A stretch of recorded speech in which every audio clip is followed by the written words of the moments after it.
welcome to another Energy Crew podcast with me, your host, JP Warren. I want to thank everyone out there for tuning into Energy Crew podcast.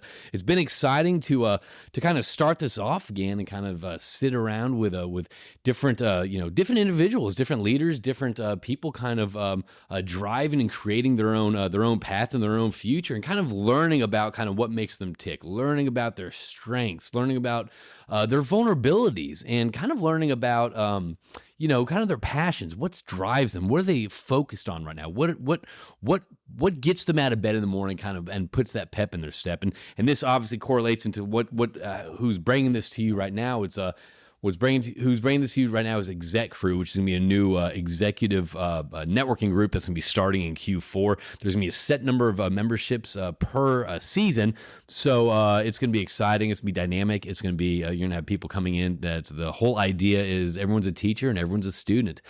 We can all learn something from each other, and we can all teach something to each other, and also just support. So our goal is to kind of elevate everyone's networks and knowledge, and that's the place to do it. And I'm excited about it. I'm pumped about it. And that's kind of what spurned this new line, or this new direction of Energy Crew. Where are you putting your energy at? And I'm excited about it. And again, I'm excited right now to sit across the table from a buddy of mine that we got connected during pandemic time, right? Yeah, it was during the pandemic time. I'm sitting across the table with Jeff Peeples. I think many of you know him from his just his involvement all over, not just in the industry, but with in the veteran space, with human trafficking, whether it's with Red M or whether it's his voice on kind of all your involvements. Of course, we're going to get into all this stuff, and also the inspiration kind of behind you on how again, sitting across the table from someone else trying to figure it out, and having their own company,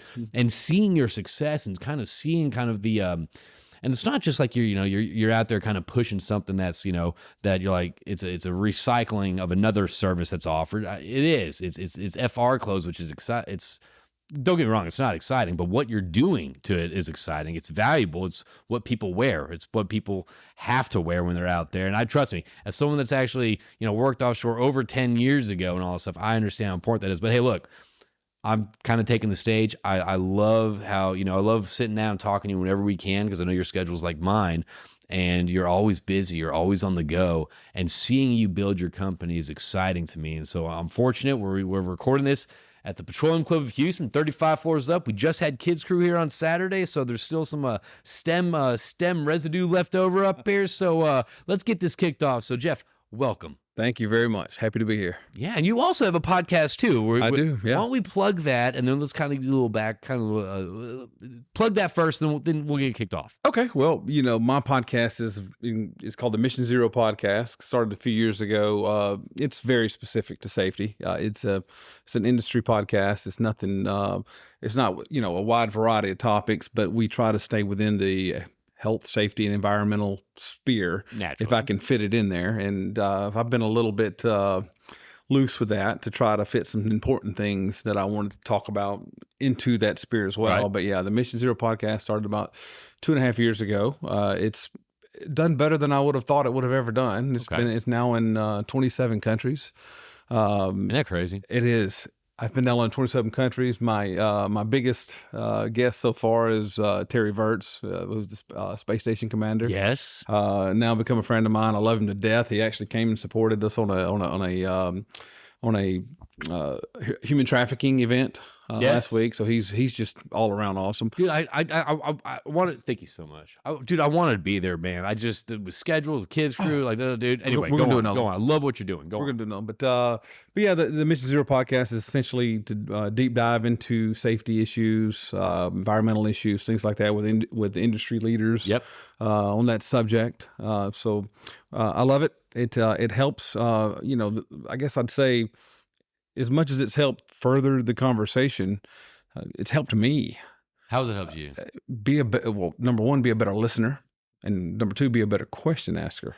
Yeah. I mean, it's tough to sit there and talk to somebody, especially somebody you might not know that well. Right. You know, David Reed was my third interview. That's That's nerve-wracking. Here's the deal: when it comes to like podcasts and all that stuff, like yeah, like I'm in the boat right now where it's like I don't want to reach out to like people like David Reed's caliber, Chris Wright's caliber, because I'm like, let me get a couple more. As well. Yeah, I know you did, but Yeah. that's the thing. Though, it's like let me get a couple more under my belt. It's like, but JP, you have like 200 podcasts out there, like you're ready for it, but to have that as your third guest, I mean, that's exciting. I was lucky. That's exciting. Hey, luck's half of it, man. Luck's half. It is. It is, and you know, and that spurned the involvement in human trafficking because you know he's a global leader in that. I'd say as far as that point. So that was that day he you know a great interview. Great to talk about what they were doing, and that's what he wanted to do. And they were moving to some, cool electrical flag fleets, and I was, have an industry leader like that talking on the show. But that's the day that essentially my ascent into that, and he became to me a mentor in being being a warrior. Right. And so that's why it was just a doubly important day for me to be able to get him on the podcast. But yeah, it's still there. I've taken a lot of liberty with doing different things. I made it an entirely health and safety podcast. Well, that initially was, okay, well, let's have HSC people from oil and gas, and that'll be the key. But police officers are part of safety. We had a Corey Warden on, who was the City of Houston safety officer, to talk about COVID. We're gonna have more interesting people like that on. I'm having some mental health people come on as well. And what I love about that is not just it just exposes kind of the the realities, health, safety, environment, mental health, and all that stuff. But I also kind of like it too because yes, it is very specified. However, every industry this is very pertinent to, and the fact that you're in the oil and gas space and you're getting all these different guests that are outside of the space, of course, video. We're trying new equipment here, but the fact that you're able to get people that are outside the oil and gas space on is extremely impressive. And also, I like that because it kind of reintroduces who we are as an industry to people that are outside of our industry. So anyway, so I love that. Anyway, yeah. So that's going on. I've tried to. It's gonna. I'm like you. I'm gonna see how many irons I can actually light before I just pass out or have a stroke. But I have one it's more, and we can talk about it more later. It's a small one that I'm going to restart. It's called "What If It Didn't Happen," and it's basically a history podcast because that's my what I love to talk about and what I love to do is history and archaeology. And then I'm doing another one, the modern day Indiana Jones, Indiana Peeples. Did you see my? I did see your. Yeah, so if I was ever going to geek out, that was the time. You know what? I'll tell you one thing. For those that don't follow Jeff on whether it's LinkedIn or whether it's Instagram, all that stuff, he has pretty good content. Not only does this, he's a very interesting fellow. He on the road. All right, just got an RV, a camper, or something like that, and you're gonna be traveling, going to see some folks, and kind of again like being a solo, immerse yourself on the road. Get in that market, see what they're doing, and then. But the thing is, though, it's like you're a very serious, businessman, but at the same time, it's like you also enjoy having fun. Like life is serious, but it doesn't have to be stern. And I love that aspect of you. And so there's this Indiana Jones just came out, and like it's that theme where it's like he goes to the ticket, the guy's like, oh, what ticket? What show do you want to go see? And it pans to him. He's dressed up as Indiana Jones. Like, what do you think I'm here to see? So I love how you do stuff like that. So yeah. Okay. So this is another side passion project is this history podcast you're going to be doing. Yeah. It's slowed down, especially with the takeoff of Sentinel Safety. But I also have spent, quite a few years in archaeology. I've done archaeology on a couple of sites, seven sites. Let me ask you a question about this. And again, this is a tangent. I'm fine with it. But on these archaeological digs that you do, and I'm sure they're called archaeological digs. And if they're not, just call it that. I feel like it's like like an opening scene of like Tomb Raider or like Indiana Jones, where like you got some people there funding it who are probably bad that want to use the science towards. It's so much more boring. Indiana Jones is it's so much fun, but there's nothing about it. People, people don't realize that when they see an archaeological site, that thing started 20 years ago. They started really? working on it. It's slow. Oh gosh, it's painstaking. And the more we learn about how to handle historical objects, the slower it becomes. Like, so for example, two of the early famous archaeologists that discovered, I guess, made probably to the most archaeological discoveries of the 20th century were Howard Carter, who founded King Tut's tomb. Okay. The only intact pharaoh tomb ever found, still to this date. And also Heinrich Schliemann, who founded the city of Troy. Okay. He found Troy. It was on the old Ionian coast of Turkey. And so Schliemann, bless his soul, he had great intentions, but he really, really ruined that site. The way they try to get after it, dude. They just bulldozed straight down the middle of it and started going on the side. So yeah, they just got after it. That's all they knew. Yeah, that's all they knew. Yeah, but that still took 20 years. Yeah. To uncover that complex, and it's not the world's biggest thing. And so yeah, it takes. I mean, you're not running around being chased by bad guys and saving people and getting a girl. You're on the ground with a brush, sitting there doing this for hours and hours in a day and hoping you find a shard or something in their trash that could tell you a little bit about who these people were there. And that's all. So when I was down in Mexico, I was excited. We actually found some Olmec material. Okay. Olmec's predecessor of the Mayans. Okay. So a Native American group that hasn't been a society in almost 2,000 years. So and so you're the first person seeing this and absolutely. That's insane. That was fun. That's insane to kind of peel back and just think about that. Yeah. Like no one has touched this, seen this. This hasn't seen the light of the day in 2,000 years. I'm the first person here looking at this. Well, it's that's exciting, but what you learn from it's exciting because what you're essentially trying to find is bones and trash in archaeology. You learn so much from trash. It's just and they weren't much different than us. They just weren't scaled like us, but they all had dump sites. Native Americans were famous for it. They would have a nice trash. They would have a landfill. It'd be very small. It'd be a village's landfill. Right. They'd have it, but that's where you're going to learn. What did they eat? What did they? You're going to learn a lot about them that way. You got a piece. It's like kind of like a detective work. It is, and it's painstaking, and it's nothing like what you think. I mean, you could. There are archaeologists around the world that look and look and look, and they never have that big find. Yeah. But having that big find, for an archaeologist and what they love makes it all worth it. But then again, I mean, going back to the whole energy crew, where you put your energy in and all that stuff, and that's a passion, though. It is. I mean, think about that. If you're dedicating your life's work, not just your studies and all that stuff, and you're out there and you're churning and burning, year after year, decade after decade, and you don't find. I mean, that to me, that's a passion. So I want to kind of like Usain Bolt said, I trained for 4 years to run 9 seconds. Yeah, that's good perspective. That's a way to look at it. That's a crazy way to look at it, but it's true though.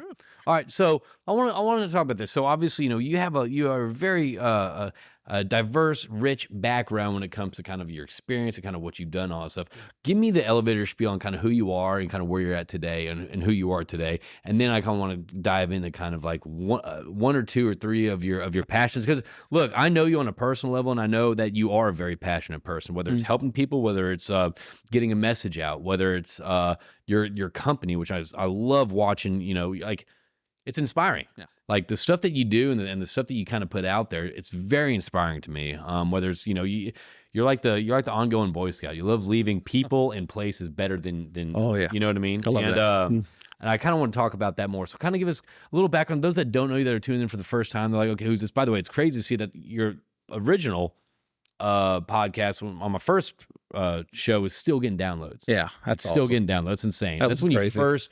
I think it was before. That's 3 years ago. Yeah, I think 3 years ago. So let's get it kicked off. Real quick, kind of who you are. Because look, if people want to find out about you, then go to your podcast. So give us the elevator energy crew spiel. Okay. All right. Well, I grew up in rural Georgia to a lower middle class family. It was wonderful in many ways. I guess I'd say. I went to a local college there, Georgia Southern, for a couple of years. Transferred into Texas Tech. That's what brought me to Texas in the first place. Since then, had a couple of deployments. I was in the Army Reserve for 11 years. Had a couple of deployments that threw off what I would say, a career. Threw off a career path. I tried a lot of different things. Didn't have a real career until I was probably almost 30 or touching 30. I started in with finished oil products, lubricants, and came in and had a wonderful, wonderful boss and mentor there that kind of pushed me in the direction that I wanted to be. Yep. From there, it kind of just everything almost, it was a merger. I guess it was a combination of effort and also just happenstance. What opportunities became in front of me, and I got into the safety industry through that same mentor. He became the CEO of a major PPE supplier, and I went to work with him, became the international sales director. So I got to travel around the world, selling a wonderful product. Boom, poor me, right? That was just, it had a tremendous boss. So that was just a wonderful, wonderful place.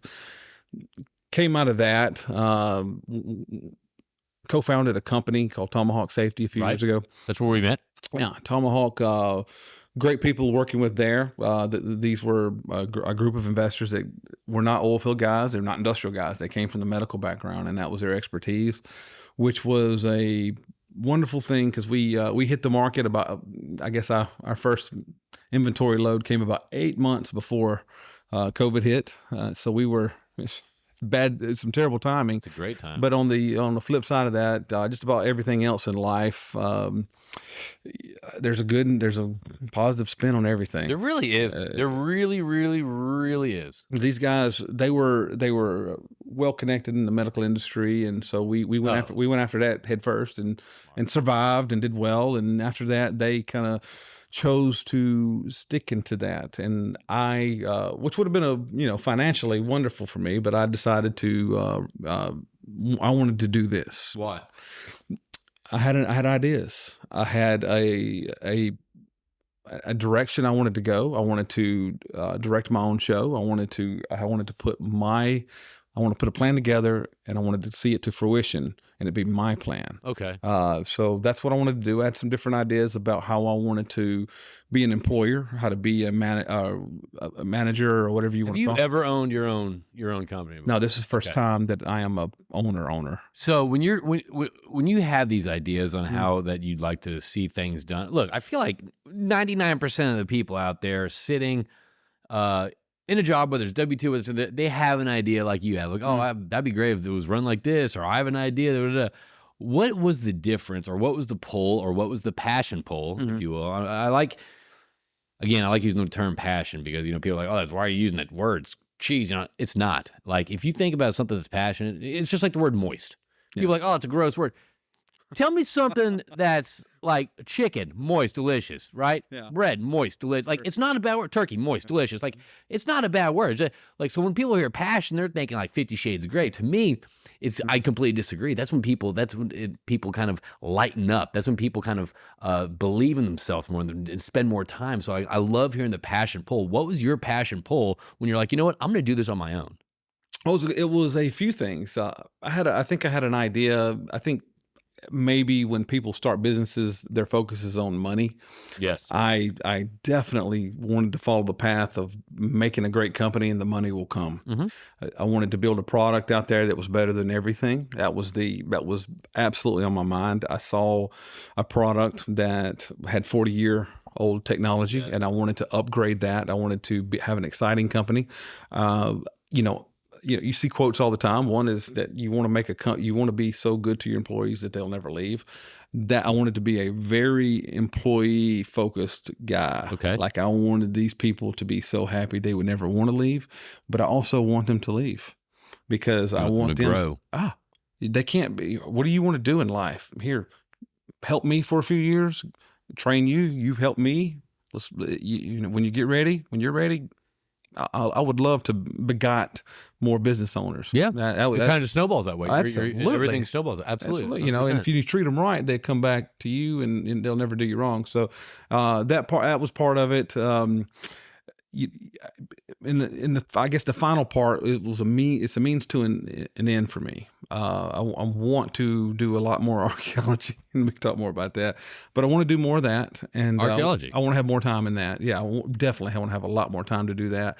But I want to, it's to me is giving back. There was a time, if you would ask me at 28 years old, how much money do you want in life? Like, what do you want? I was like, well, you know what? If I could have just enough to kind of live a good life, I'd be happy. What is a good life?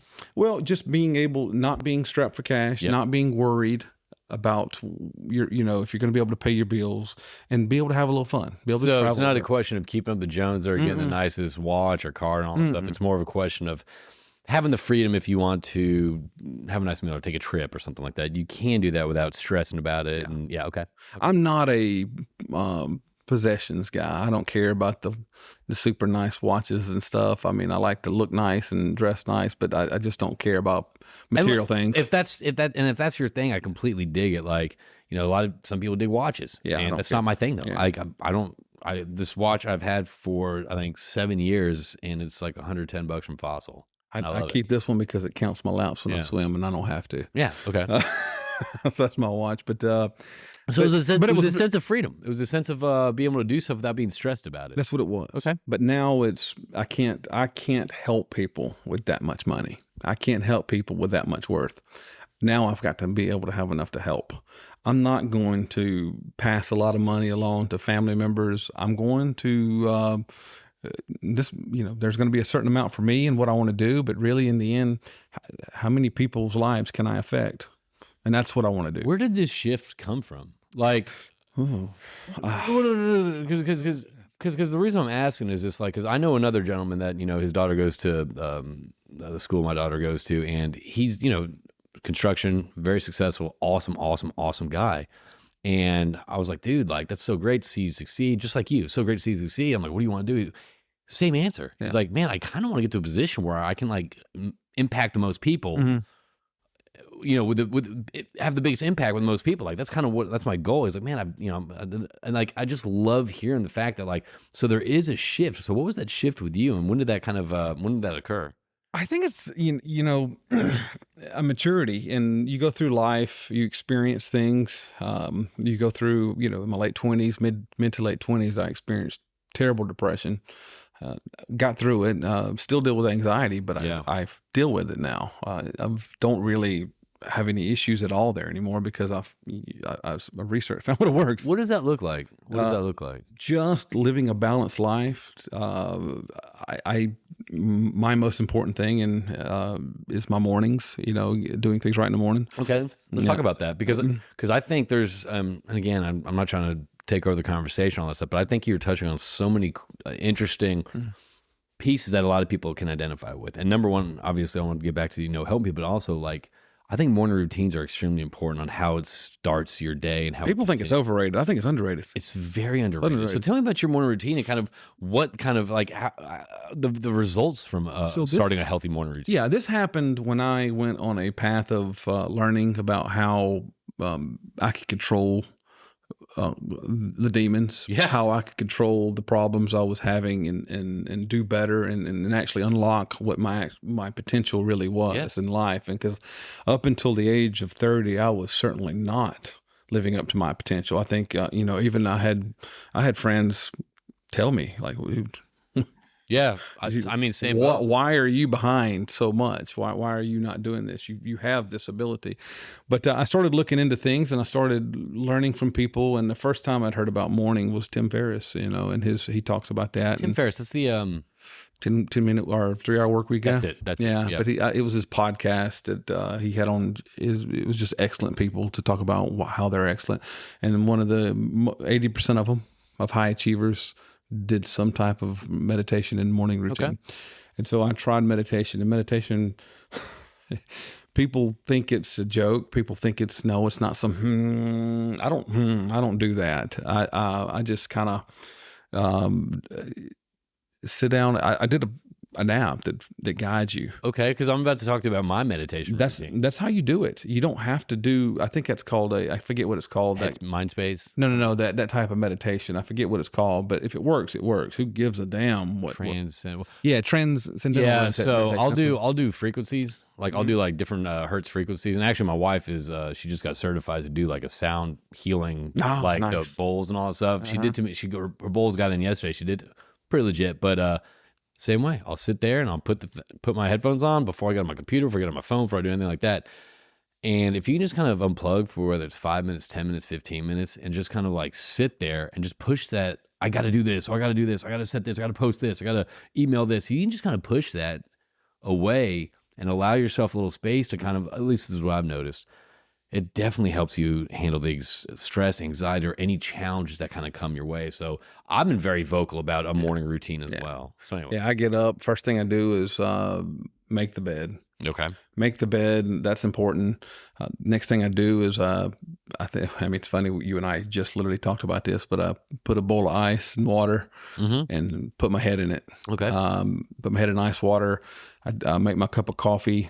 I sit down, I put the headphones on, no outside sound, headphones, and I listen to sort of a trance type music. It's EDM, but no words. It's a binaural beats like Solfego, very similar to Solfego frequency or something like that. Those that type of stuff. And I sit down and I read something that makes me happy. Okay. There is no news there. There is no Twitter. There's no social media. It's something that makes me happy. I have a magazine app. That's generally what I go to. Okay. That's the easiest way to avoid, subjects that you don't want to talk about. So I do that for about 10 minutes. I sit there and then I take my my journal out. So I have my journal on my Remarkable pad right now. And if you don't have a Remarkable pad, get yourself a Remarkable pad. Is it worth it? Worth it. Okay, because I've seen that because I've started a journal too. Get it. Like what you're talking about, honestly, like people might hear this like, oh man, that sounds kind of frou-frou and all that stuff. It does. I'm validating this because, go to bat for it. It has changed my trajectory of my day. Now, again, it has changed whenever, shit does start hitting the fan, it has completely changed how you process it. So yes, I love it. Keep going. So I do the journal every morning. What's in the journal? So the journal has it's a mindfulness practice. Okay. And which is a huge part of mental health to me. Huge part of how you look at life. Huge part of feeling sorry for yourself, and you can see life for what it really is. We're the luckiest people on earth in the United States, in the history of the world, and most people are miserable. Wild to me now that I know what I know. But so it's things you're thankful for. It's a guided journal. Yeah, it's a guided journal. 3 things you think. What are some things you're thankful for? What can make today great? What are you going to do to make today great? And then finally an affirmation. I am this. I can do this. I have troubles with that. Yeah, I have big time troubles with affirmations. I don't know why. Well, it's because it feels uncomfortable to do that, but it's weird. Get past it. But you know what's interesting too, though? You have to do that. Yeah. It just like for me, like I don't like, and I'm sure it feels narcissistic. It does. Like, okay, for example, it's your company, right? It's your Sentinel Safety right there. It's your company and all that stuff. You have a big win and all that stuff. Connection crew, crew club, exec crew, kids crew, all that stuff. I am so hesitant about tooting my own horn because, again, it sounds very braggy, narcissistic, and all that stuff. At the end of the day, though, whether it's gratitude or affirmation, all that stuff, you have to because you should be celebrating your success because you've earned it. You've done a good job. Like even if it's an successful event or an order or this new type of material you got in for these, badass Henley shirt that you're getting in and all that stuff. Yeah, I can say Henley. I can say the word Henley. Okay, it's not trademark. So anyway, all the stuff they're getting, like you have to celebrate the success, and it's not narcissistic. No. It's not gloating.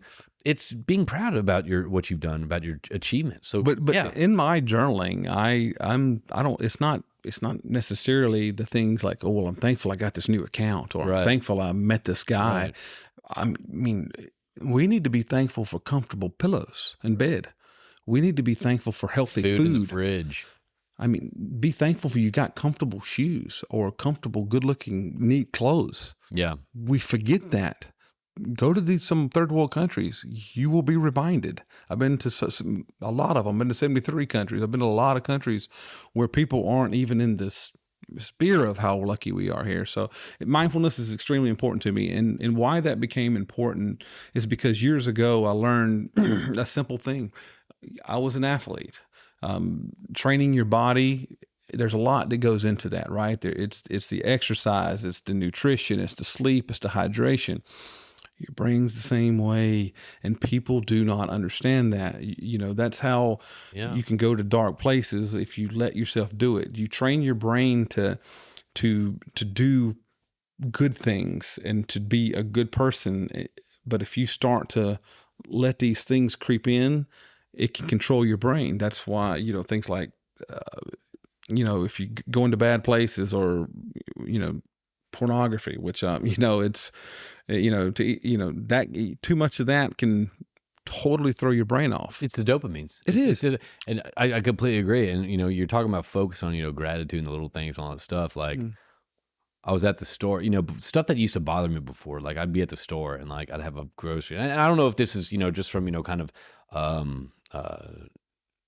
taking, whether it's journal, whether it's meditation, whether it's just kind of like, I know if I don't do this, how I'm going to look like in a week or a week and a half. If I don't continue to constantly practice gratitude, be thankful. And again, this is not one of those things I wake up in the morning and it's like, oh, well, I'm so thankful for these birds. No, like I wake up, I'm grumpy, I'm stressed, I have a lot of anxiety. However, it's a way to recenter. And I don't have all the answers. I'm not perfect by any means, by any chance. I am in the same boat as 99.9% of people out there. But if I don't do it, if I don't take the time and kind of focus on what's great, what's like, it literally within 10 days, like it's almost like clockwork. Within 10 days, I am a wreck. Yeah. I am a wreck to my wife. I'm a wreck to my daughter. I'm a wreck to my friends. I'm a wreck to myself. I cannot get out of my head. I'm in my own path. So before I'd go to the grocery store and I would buy groceries, and if it was like over $100 or $150, I'd be like, son of a bitch, like this sucks. Like, damn it, and all that stuff. I don't know what it was, like whether it was listening to Alan Watts a little bit or whether it was just kind of thinking about this. I was at the grocery store with my daughter and I came back, $150, $160. And I was like, dude, that's awesome. That is so awesome. I can afford this. Yeah. I can provide for my family. And literally, and like I turned to my daughter, I was like, Evelyn, most people get upset about this. Like I do too, but right now I'm happy that I can do this for, and like, it's a different way to look at things. Yeah. I guess that path started for me, and I've told people this because it's kind of funny, but it started sitting on the toilet. When I was going through I know it's hard how during COVID, the thankful for toilet paper. Oh no. This was no. This was in my 20s. Okay. This was the beginning of an understanding, right? Okay. Of how I should view the world and how I should live my life and focus my energies. I was going through it. I mean, I was jobless and didn't have any prospects and didn't know where I wanted to go in life. And I was in a bathroom and saw a motivational picture in somebody's house. Hanging there with a kitty cat. And it said, if you want to help yourself, if you're depressed and want to feel better, go help someone else. And it was the best thing I have ever read and felt in my life. And I was like, okay, go help other people. That's your way to feel better. Nothing on this planet can make you feel as good as helping someone else. Nothing.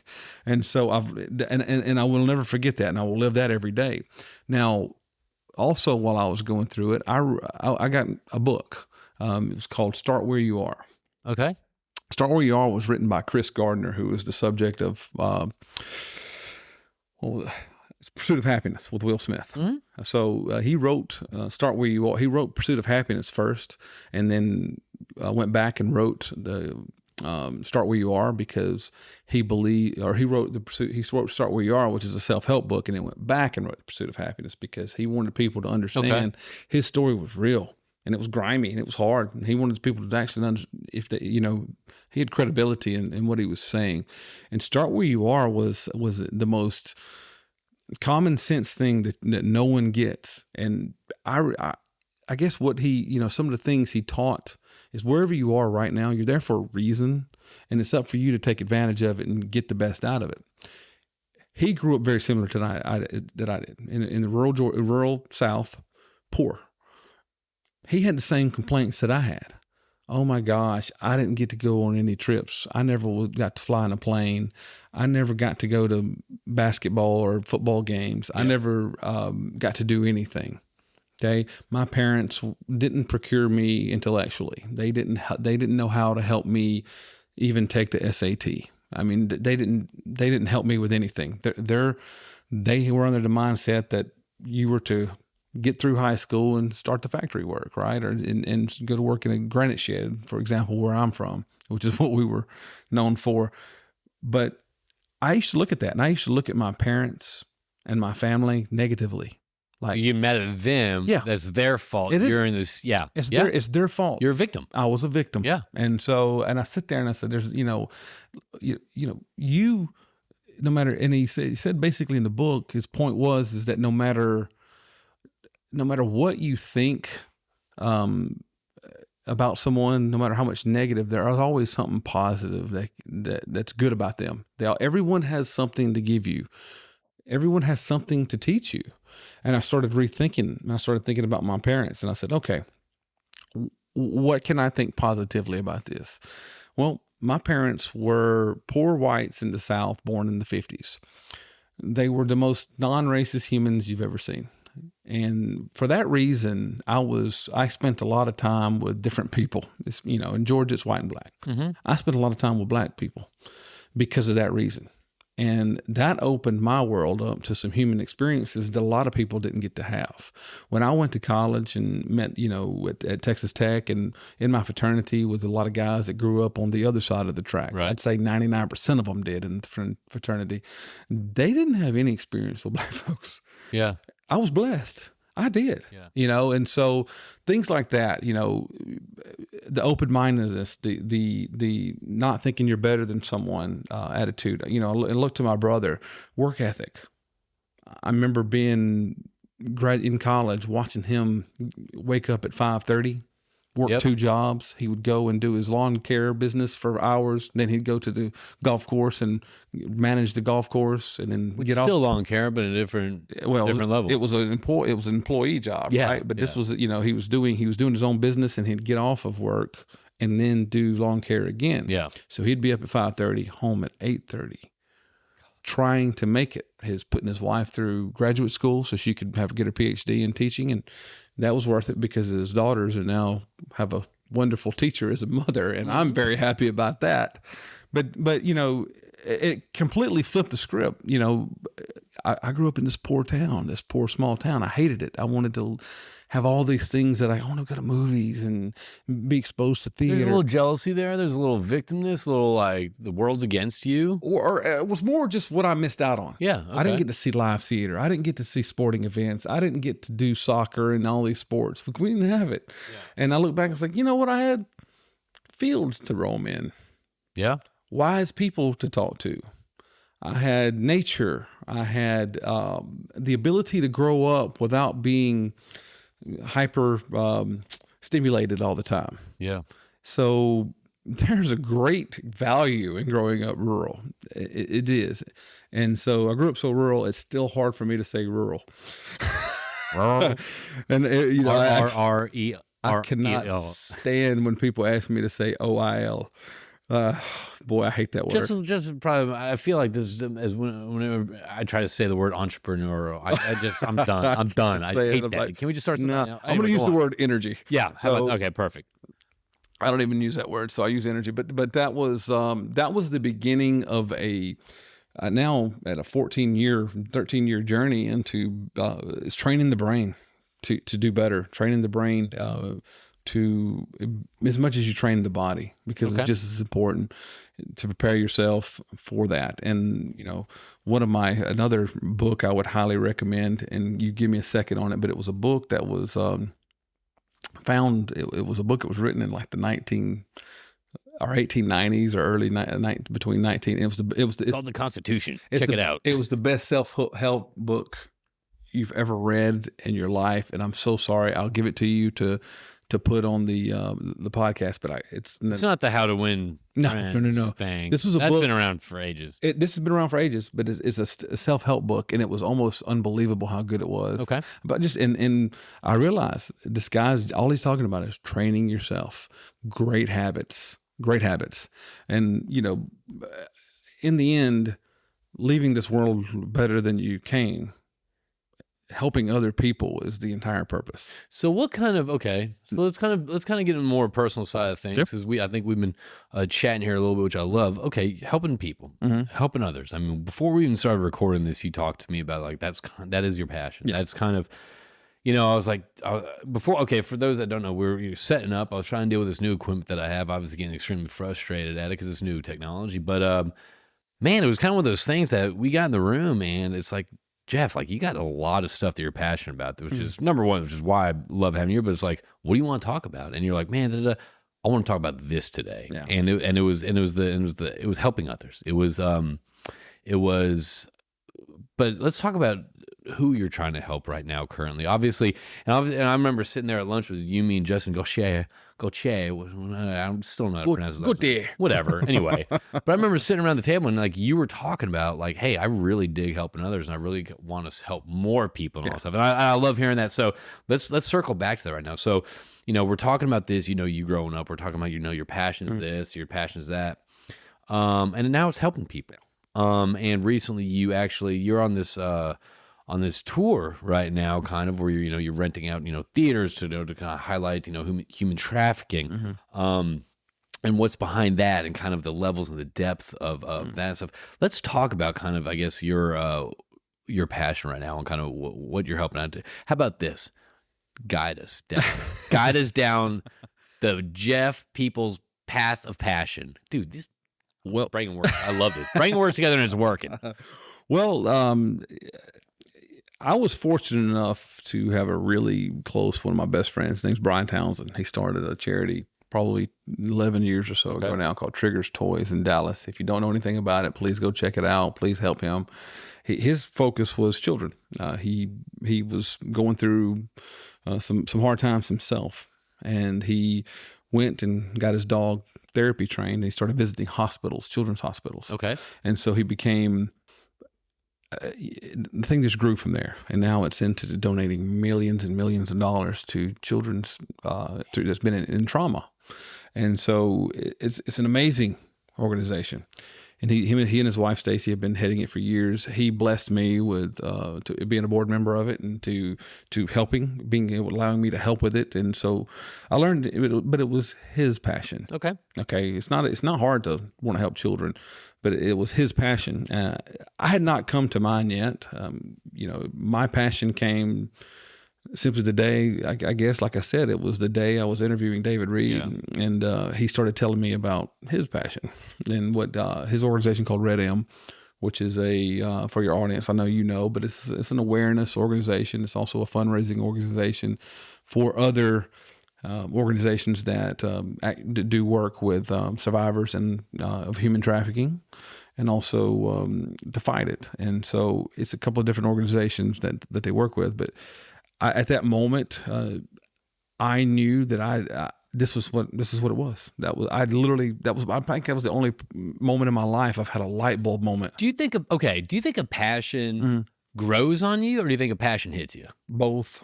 Okay. Both. Okay. Because it certainly hit me.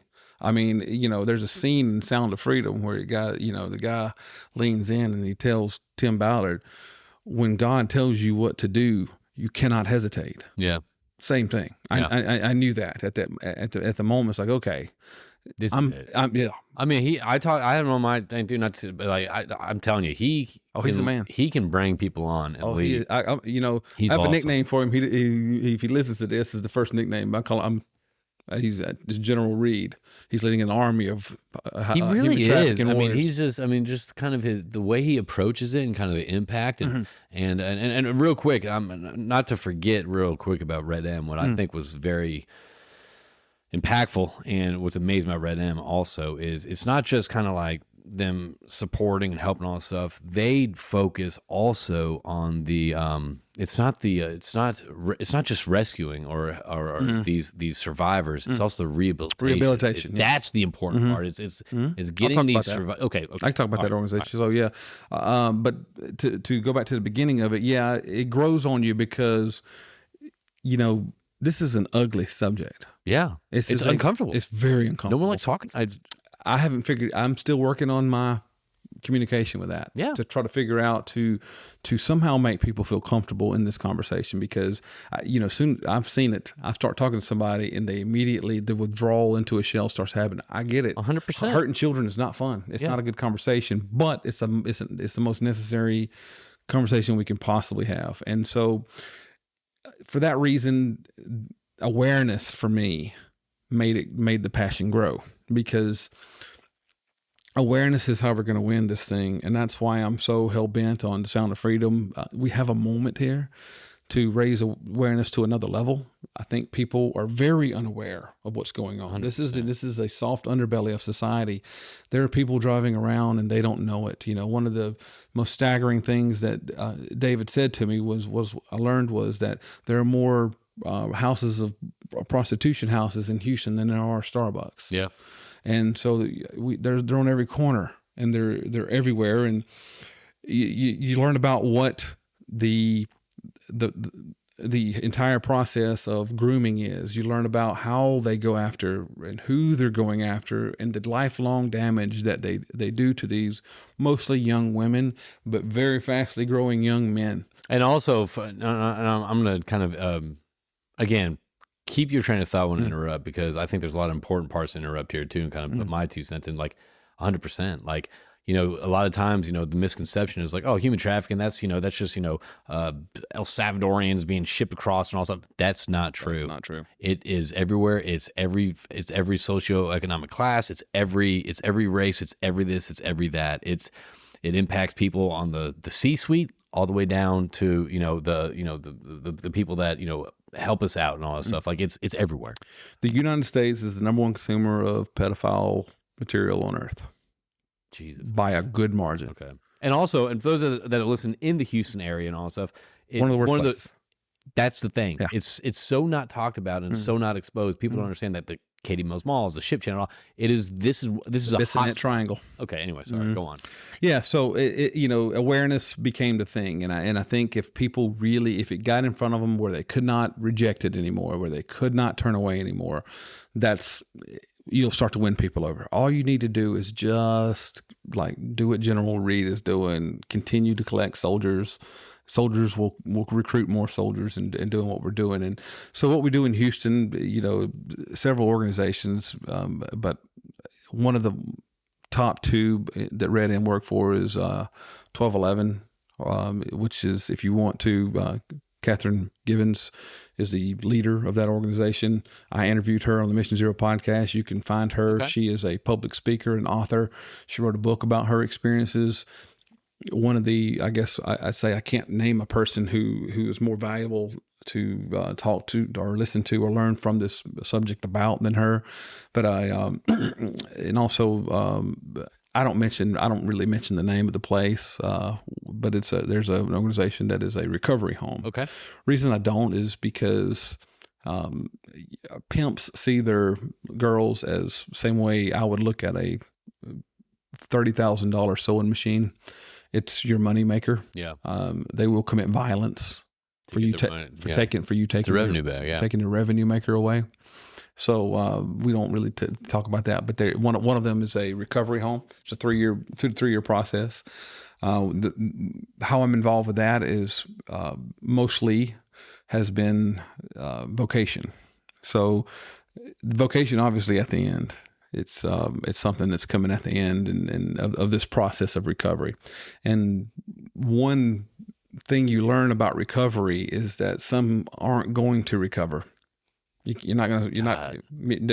nothing you can do. The abuse has been too bad. Yeah. It's been too rough on them. People are different levels of mental abilities and to handle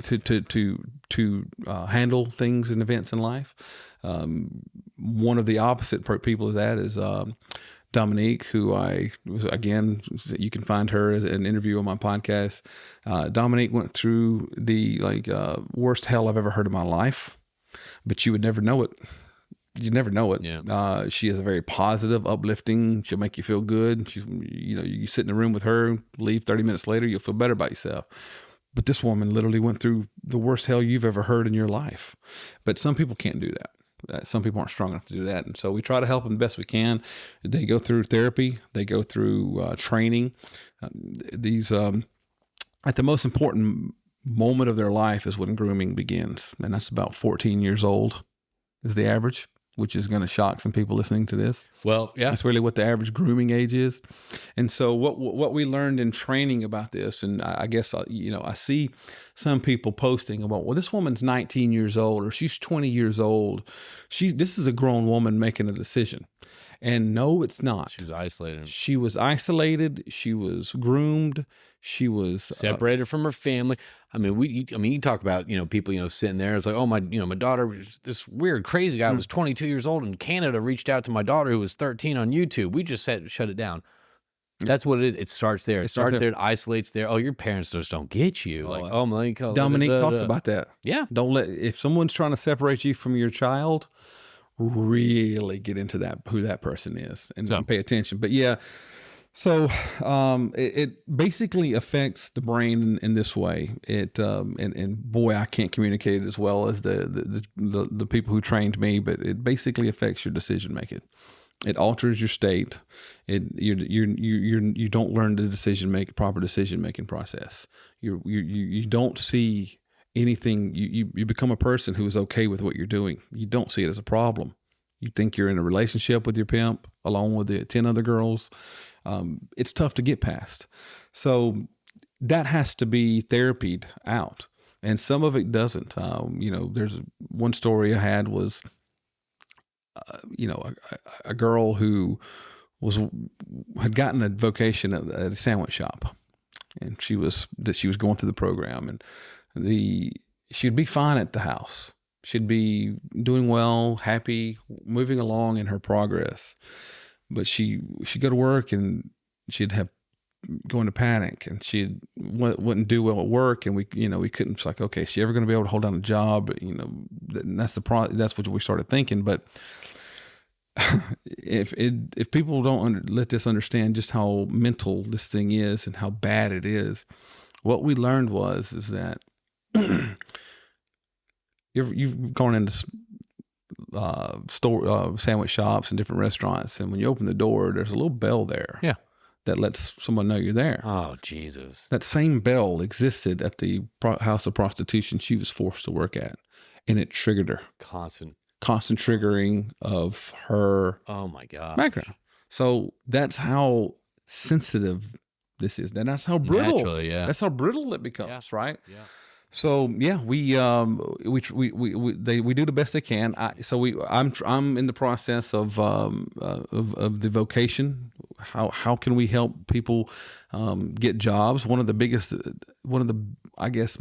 biggest preventers of jobs afterwards is a criminal history.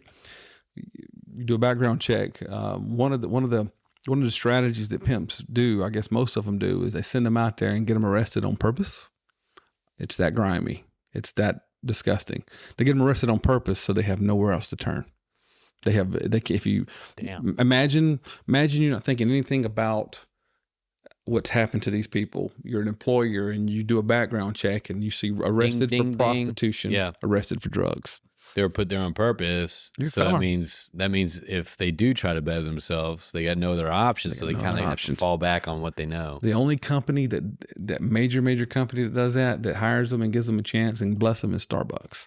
Starbucks does give these people a chance, but most of them will not. I mean, we don't give our felons a chance at rehabilitation, and if we don't, we might as well lock them up forever.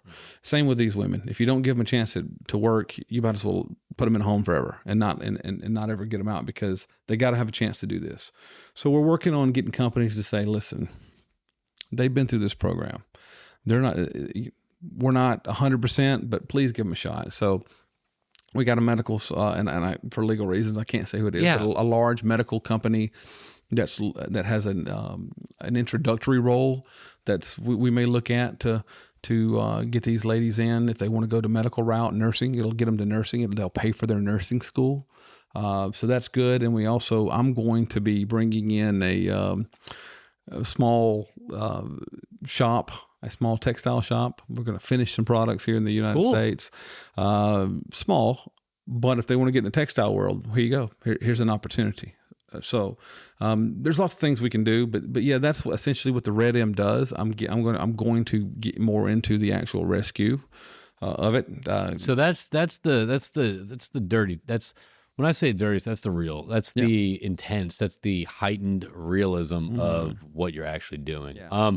But for those out there listening, again, I know that's some people are called to that level of intensity when it comes to kind of this, but I also want to kind of highlight the cool and kind of the beautiful part of Red M as well.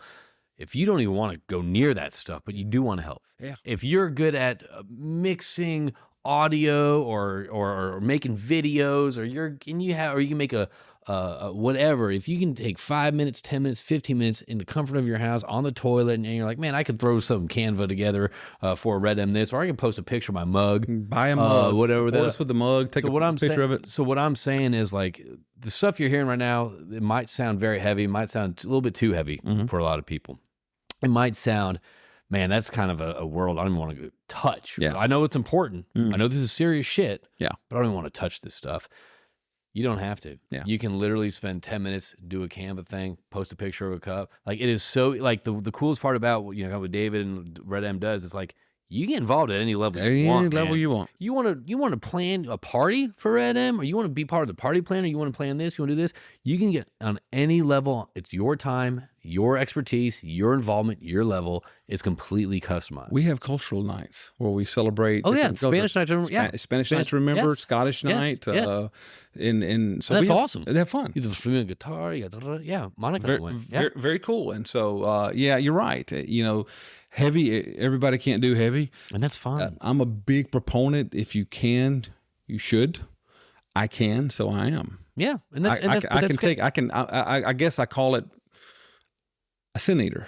It's a sin eater, if you've ever heard that term before. Some people are sin eaters, and can do it. I can do it, so I'm going to. But I love how you're doing it. I love how people like you are out there doing it. But what I'm saying is, people that, and again, this is for people that might be nervous about jumping in, or might be nervous to learn about it and all that stuff.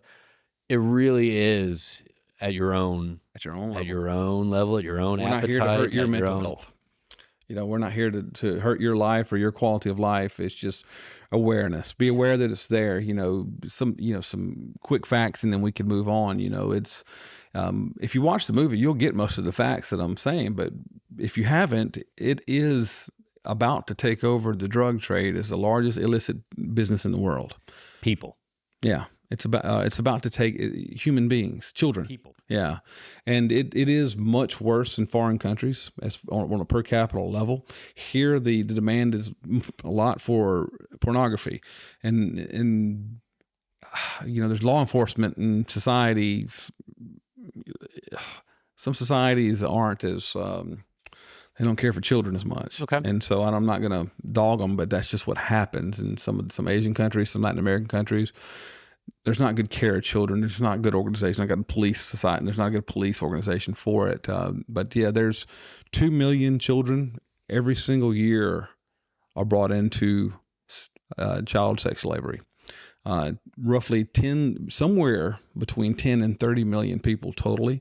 There's probably about 60 to 70 million people in the world right now who are living in modern day sexual slavery in the world.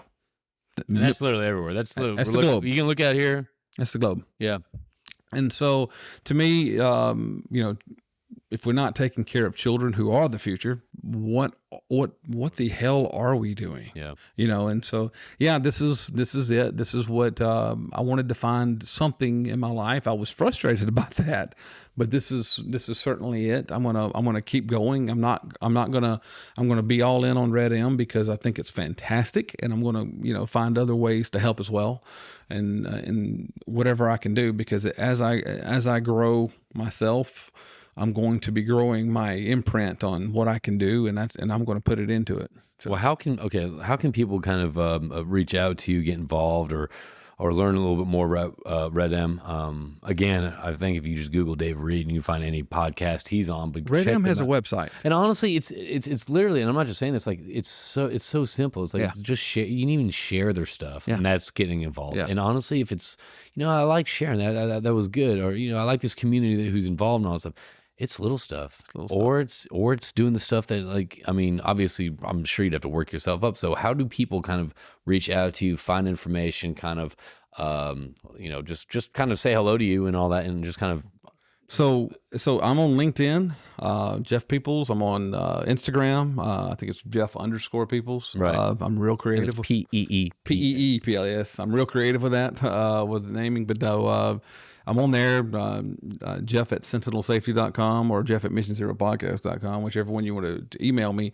You can find information there, but on Red M, the Red M has their website. Just Google Red M. We know how to do that. Is it like joinredm? Joinredm.org or something I think like that. is it. Yeah.